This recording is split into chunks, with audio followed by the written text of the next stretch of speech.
Le coup de téléphone est arrivé 3 jours seulement avant son opération.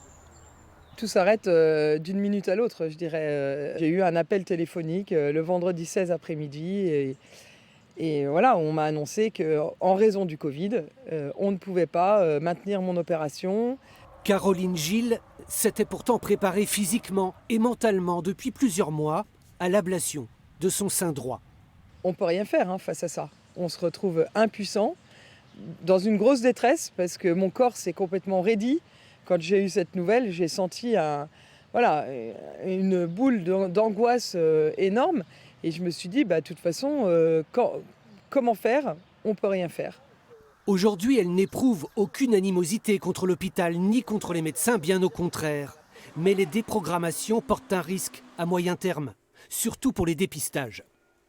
Ce que l'on a raté pour l'instant, ce que l'on sait, c'est que sur les 64 000 cas de cancer qu'on aurait dû voir pendant la première vague, on en a vu 30 000.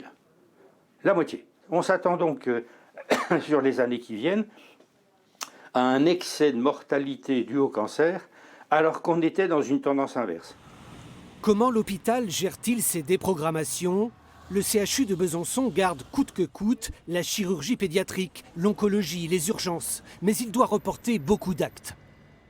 Actuellement, on considère qu'on a déprogrammé 65% de l'activité réglée chirurgicale. Le niveau de déprogrammation dont je parle a été mis en œuvre juste après les vacances de la Toussaint. Donc depuis une quinzaine de jours désormais. Les déprogrammations pourraient-elles s'intensifier ? L'hôpital ne l'exclut pas. Mais les soignants feront tout pour combattre sur 2 fronts, le Covid et les autres pathologies.